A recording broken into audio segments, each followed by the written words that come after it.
Assalamu alaikum everyone, this is Eamon Nazir and welcome to Knowledge Realm. So students, today we're going to cover a very important and interesting topic of International Relations 1. We're going to cover a theory of IR, that is, theory of realism in IR. Students, this is the most important and dominant theory of IR. The scholars of IR, they use this theory very often in predicting the future of the world and in making the understanding of all the events that are happening in the world.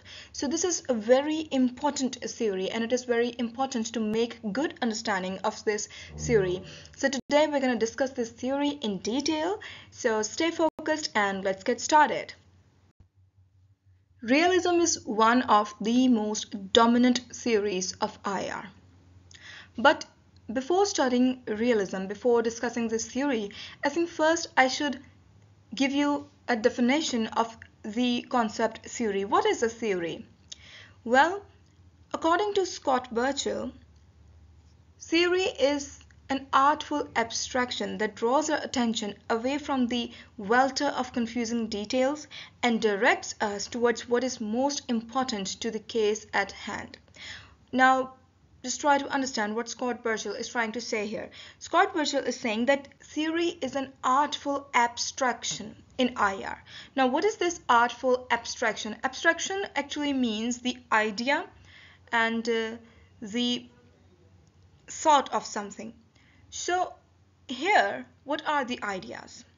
Here, if we try to make an intelligent guess, Scott Burchell is actually talking about the assumptions. Theory is artful abstraction that draws our attention away from the welter of confusing details and directs us towards what is most important to the case at hand. Scott Burchell is trying to say that theory is actually a set of assumptions. Now, these assumptions are actually designed by scholars, and these assumptions based on some historical analysis or some intelligent guess. These assumptions are very important, and these are not just some vague assumptions. These assumptions are based on some analysis. So theory is an artful abstraction, and these abstraction draws our attention away from the welter of confusing details and directs us towards what is most important to the case at hand.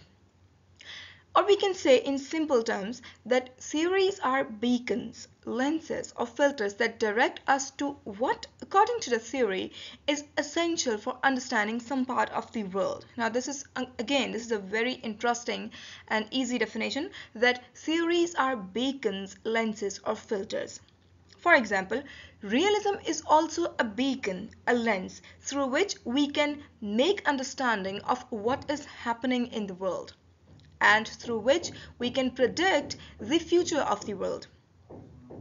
Like realism, liberalism also has some assumptions, and these assumptions are based on historical analysis. So these assumptions of the theories are actually beacons and lenses. In the future, we will study these assumptions, and then inshallah these definitions would get more clear, and these definitions would make more understanding and sense in your mind. So realism is actually a theory that helps make some sense of different events of the world. It helps predict future also. Realism is one of the most dominant theories of IR. It is a timeless theory. It is the oldest theory of international relations.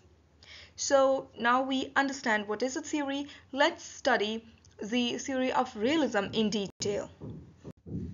Students, there are two types of realism in international relations. We study two types of realism. First, we study classical realism, that is also called biological realism, and Scott Burchell actually called this kind of realism biological realism, and I will give you reason why this type of realism is called biological realism, and also this realism is called human nature realism.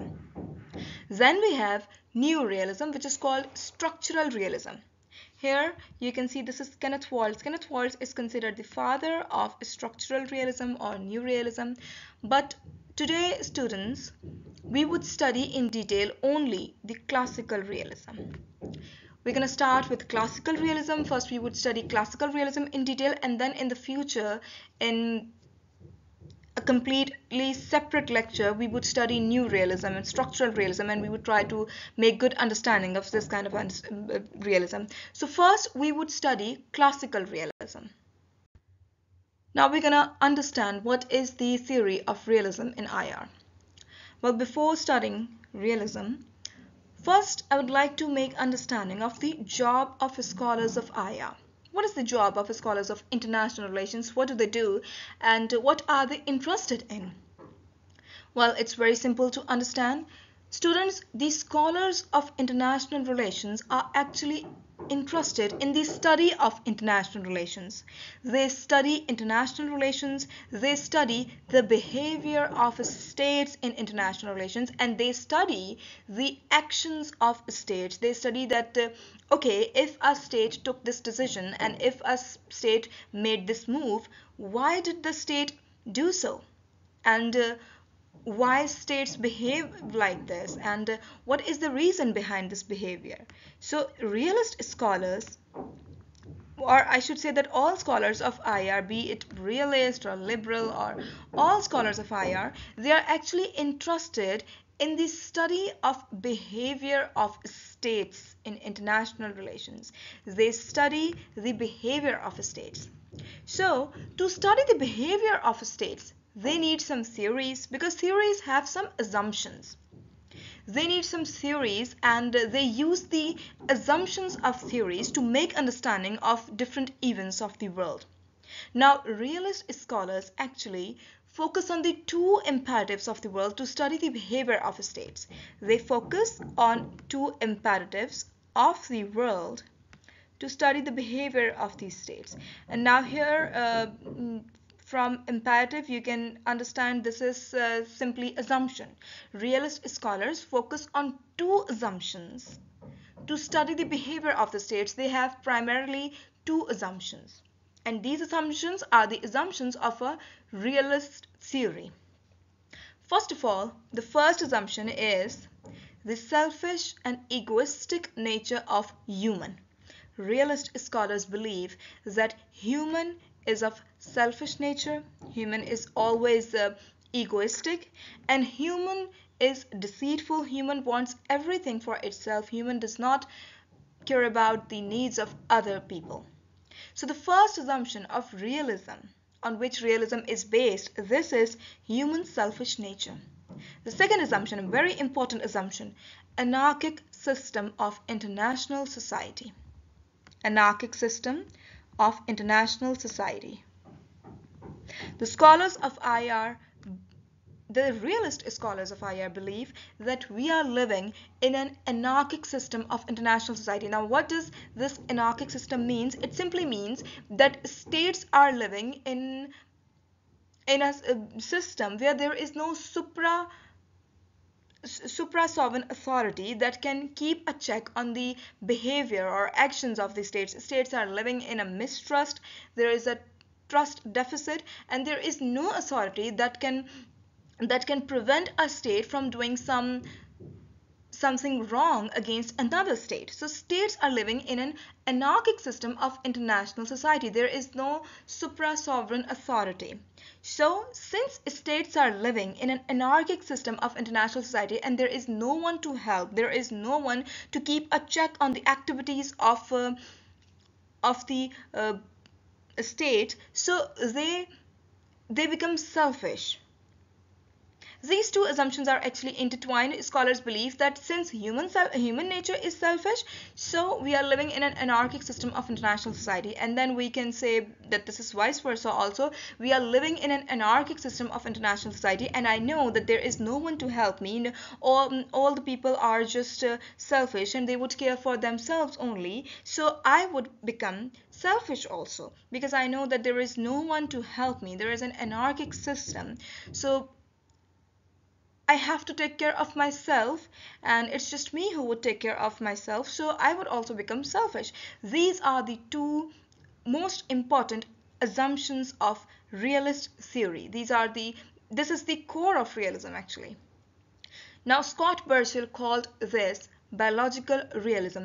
Why Scott Burchell called this biological realism? Because it has its assumption in the human selfish nature. It derives itself from the nature of human. And realist scholars believe that human nature is always selfish. Hans Morgenthau, he says, Hans Morgenthau is actually a realist scholar.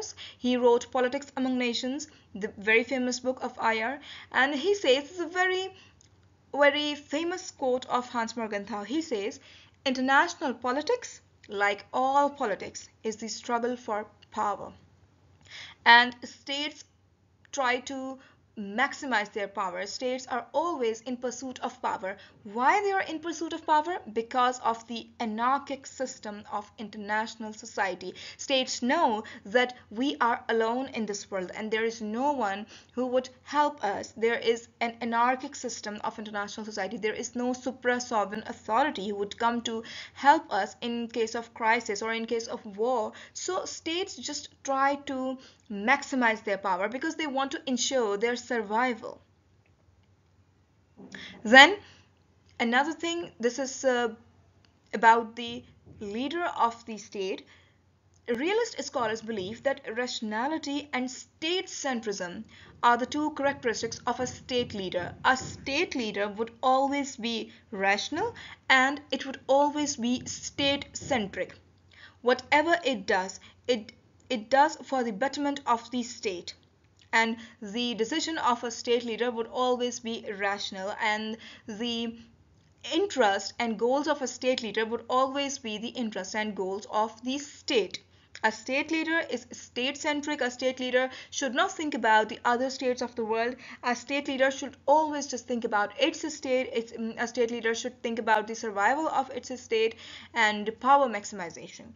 So these are the assumptions of realist theory, and this is something on which the realist theory is based. Now here I have made a very interesting chart to make you understand in a very simple manner the assumptions of classical realism. We are studying classical realism, so the assumptions of classical realisms, first of all, this is egoistic and selfish nature of human. Then anarchic international system. These two things, and if we join these two things combined create a trust deficit in the international society and a struggle for power. Just assume that people are sitting in a room and people know that everyone in this room is egoistic and selfish, and there is an anarchic system. There is no one to help anyone, and there is no one to keep a check on anyone, on the activities of people. So what would happen? There would develop a trust deficit. No one would trust the other person, no one would trust anyone, and there would be a struggle for power. People would try to maximize power because they know that we are here to help ourselves only, and if we want survival, we'll have to maximize our power. This is the core theme, and this is the core understanding, core idea of the realism theory of IR. Now here I have attached a very good quote of John Mearsheimer. John Mearsheimer is a realist scholar. He says that in the anarchic world of international politics, it is better to be Godzilla than Bombay. Now this is very interesting quote, and just try to understand that how beautifully, how wisely John Mearsheimer is explaining the idea of realism. John Mearsheimer is saying that we are living in an anarchic world of international politics. So it is better to be a Godzilla than Bombay. It is better to suppress other people, because if we do not suppress other people, we would be suppressed by other people.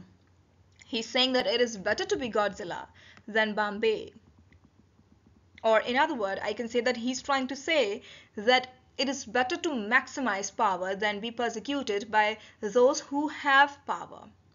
It is better to maximize power always. And as Hans Morgenthau says, international politics, like all politics, is a struggle for power. And this is what states do. They try to maximize their power. So I hope that I've made myself clear because I try to explain it in the most simple manner.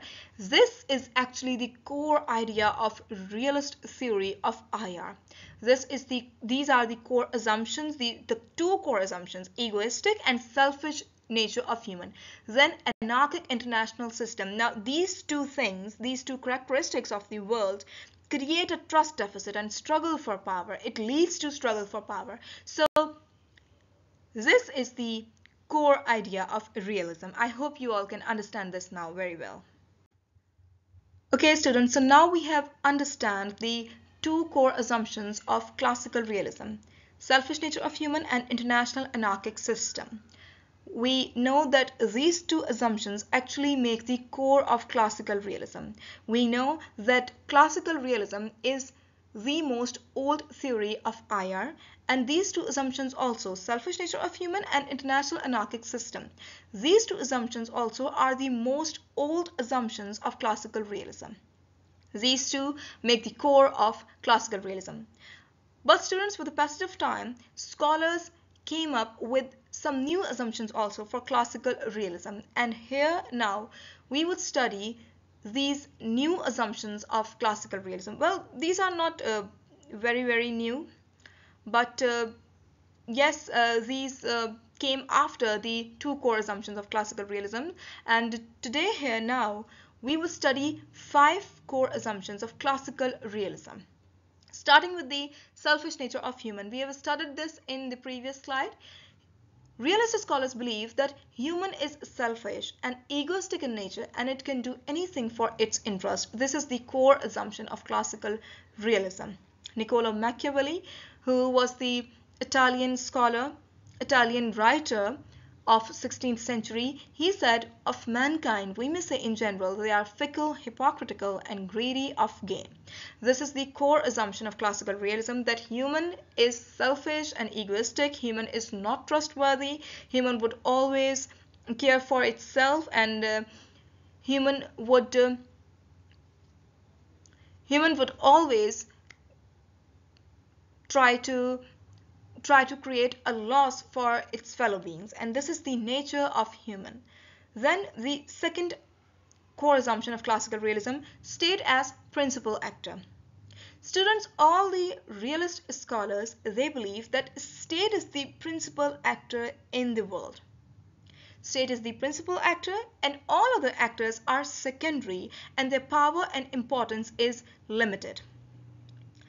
Realist scholars actually assert this, and realist scholar try to explain this to the statesman who is responsible for the survival and fulfillment of the interest of the state. They try to explain this to the statesman that your responsibility is your state, and state is the principal actor in the world. All the other actors, these actors, they do not matter, and their power is limited, and their importance is also limited. State is the principal actor. State is allowed to take any measure to make it secure and increase its power in the international anarchic world, and state should be protected at all cost.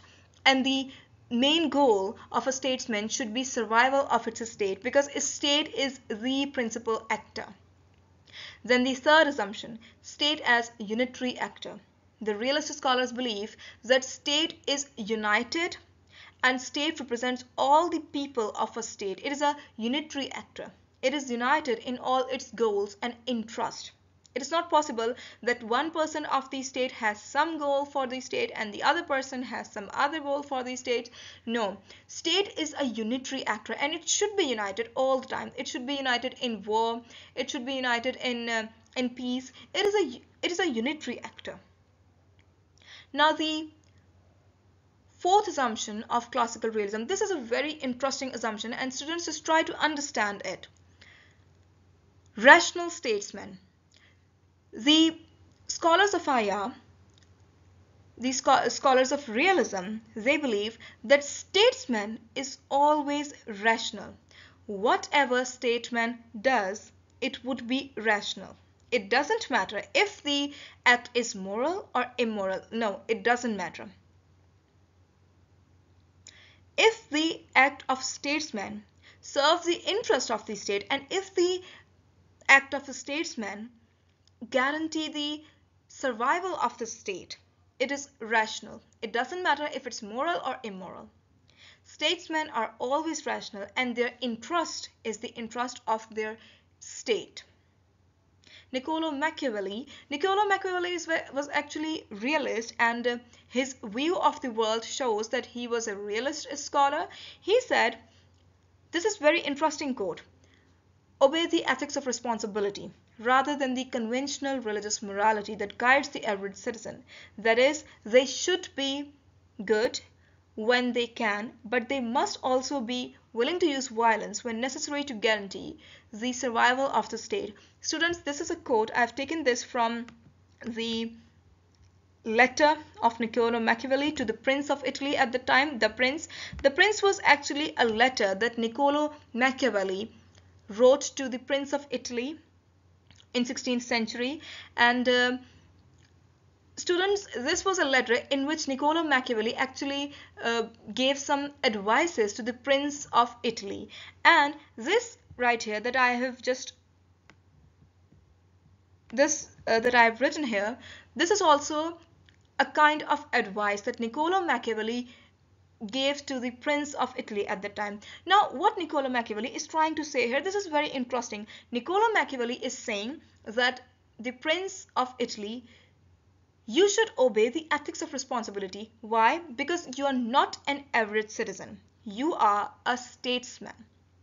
So you should obey the ethics of responsibility rather than the conventional religious morality that guides the average citizen. The average citizen is not responsible for the betterment or survival of the state. So it's very easy to obey the conventional religious morality for an average citizen. But for the statesmen should always obey the ethics of responsibility, because statesman is responsible for the survival of its state. So Niccolo Machiavelli is actually trying to explain that, okay, the Prince of Italy, you should be good when you can, but you should not be good when you can't, and you should not be good at the expense of the survival of your state.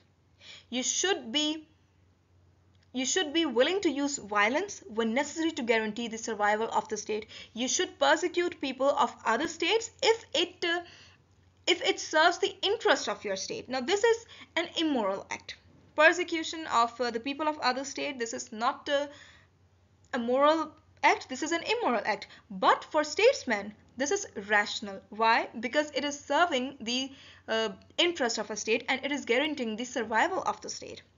So Niccolo Machiavelli is saying that the prince, you should be good when you can, but you must also be willing to use violence when necessary to guarantee the survival of the state. And for you, the most important thing is the survival of the state. So you should obey the ethics of responsibility, and you should not be obeying the conventional religious morality, because you are the prince of a state and you're not an average citizen.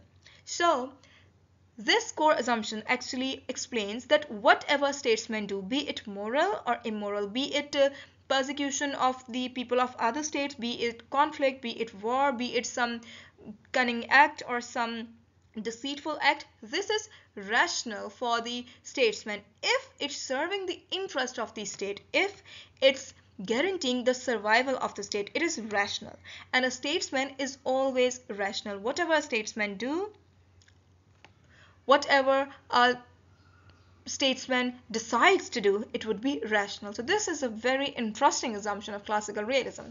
Then the last assumption, international anarchic system. Now, like the selfish nature of human, this is the first assumption, selfish nature of human, international anarchic system. Once again, we have studied this in the previous slide, and this is the core assumption of classical realism that makes the core theme of classical realism, international anarchic system. Realist scholars believe that we live in an international anarchic structure of the world. There is no one to keep a check on the actions of states, and there is no supranational authority. So this international anarchic structure of the world, it creates a mistrust between states, and states do not trust each other, and states just believe that the states want to maximize their power because they want the guarantee of their survival. So this thing actually leads to a trust deficit and power maximization. I have explained this in the previous slide in much detail.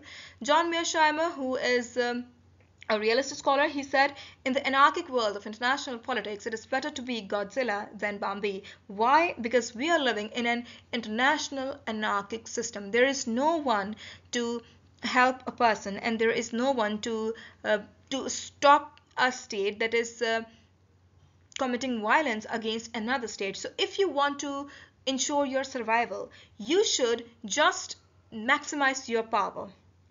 Because if you do not maximize your power, some other state would maximize its power and the other state would start persecuting you for the insurance of survival of themselves. So if you want your survival, you should not let happen it, and you should maximize your power. These are the core assumptions of classical realism, and I try to explain it in detail, and I hope that all of you now can understand this very well. Okay, students, now we have understood the concept of theory of realism. We know now that what is realism, what are the core assumptions of realism. But in international relations, we should learn to apply these theories on different events of history, on different events that are happening in the world. We should learn to apply the theories of IR. So we now understand very well the assumptions. Now we should apply these theories. We should do this exercise to make better understanding of the theory realism and to make better understanding of the application of the theory realism on different events of the world. So here we would do this exercise and we would apply the theory of realism on different events of the world. So here are the 5 core assumptions of the theory realism, and we would apply these assumptions on different historical events. First of all, selfish human nature. Realist scholars believe that human nature is selfish and egoistic. Human just wants to maximize its power because human does not trust its fellow beings. So, can we find an example of this kind of nature in history? Yes, we can do. Students, all the warlords of history were selfish. Their nature was selfish. For example, Genghis Khan. We all know that Genghis Khan was a warlord of Mongol Empire, and studies show that the toll of people killed by Genghis Khan was the highest. He killed the most people of the world. The number of people killed by Genghis Khan was highest in the world. No one killed more people than Genghis Khan in the world. So, what was he doing? Why he was killing people? Because he was selfish. His nature was selfish. He was just trying to maximize his power. He wanted entire world for himself. He was just trying to expand its empire, the Mongol Empire, and this was his goal, power maximization. So realist scholars believe that Genghis Khan was selfish in nature. Then Adolf Hitler. We all know that Adolf Hitler was actually the master of Second World War. He was the one who initiated Second World War in Europe. And why he was doing this? Because he was selfish in nature. He wanted the expansion of Germany, and this was his dream. He was actually trying to establish a German empire, and he used to believe that the German empire that he is trying to build, this would live for 1,000 years, and this was the goal of Adolf Hitler. Why he was doing this? Because he was selfish. He wanted the maximization of power, and he was doing all this for his state. And we have studied this, that in realism, state is everything. Then Alexander the Great. Alexander the Great was also a warlord from Greek. He was from Macedonian Empire, and he also was trying to expand his empire. He was also selfish. He was a warlord. He was killing people. And this shows that the assumption of realist scholars is true. Human is selfish. If we study the history, we would find many selfish warlords, and this is a very good application of this assumption of realism theory. Then the second assumption, statism. State is the principal actor. Realist scholars believe that state is the principal actor in the world. Now this is true. How can we apply this assumption on the historical events? Students, all the historical wars show that human always cared about its state, and human always believed that state is the principal actor and state is everything. So we should do whatever we can for the survival of this state. For example, Peloponnesian War between the Athens of Greek and Sparta. Why Athens and Sparta fought these wars? For the survival of their state. Sparta wanted to expand themselves and Athens wanted to expand themselves. Both were interested in the survival of their state, so they were fighting among each other. What does this show? This showed that the state was everything for them and they were fighting for their state. Then the Germans initiated Second World War. Adolf Hitler initiated Second World War. Why? Because we know that Adolf Hitler was actually deeply in love with his state Germany. Adolf Hitler wanted the expansion of Germany, and this is a statism. Adolf Hitler believed that state is everything, state is the principal actor, and all the other actors of the world, for example, League of Nations was an international governmental organization at the time, but League of Nations did not have much power, it did not have much importance, value, so it was not as important as the state itself. This was the thing that Adolf Hitler believed, that state is the principal actor and I should do whatever I can to maximize the power of my state. So state is the principal actor. So the Second World War, this is the proof of the second assumption of realism, that state is everything. Then third assumption, state as a unitary actor. State is always a unitary actor and state is always united. Now, students, for this I have an example from history. Failure of socialism before World War II. I don't know if any of you has ever studied about socialism or not, but I will explain it in the future. When we study socialism, we would inshallah cover socialism also. Students, socialism was actually an idea proposed by Benito Mussolini of Italy. Benito Mussolini was from Italy and he presented this idea of socialism, and he believed that all the people from poor class of all these states, all states of the world, they should get combined. They should join hands with each other and they should overthrow the elite class of the world, because this elite class, it exploits the poor class of the world. So this was just try to digest this for the moment at least.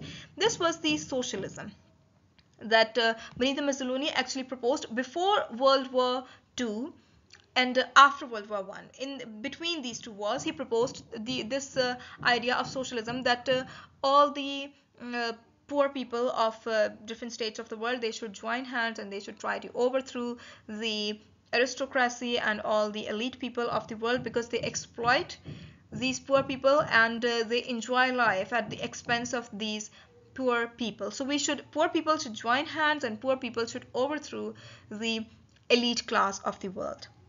But when World War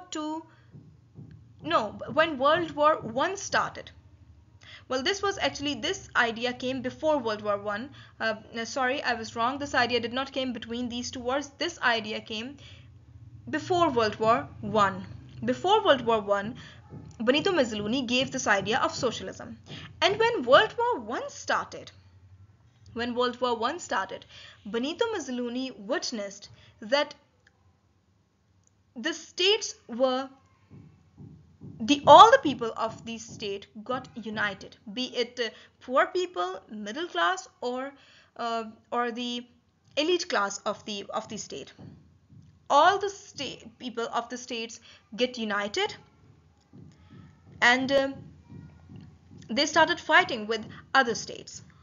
So it shows that state is a unitary actor, and all the people of a state are united and they cannot be divided. And this is what happened at the beginning of World War One. France, all the people of France got united and they represented France. It was not like this, that the poor people of France, they uh, they got divided, and they broke up with the elite class of France, and they joined hands with the people of Germany. No, it was not like this. All the people of France, they were representing France, and they got united.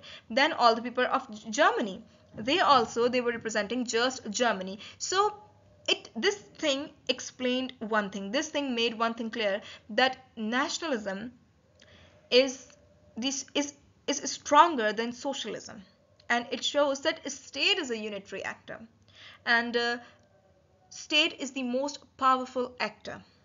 So this thing got proved at the beginning of World War One.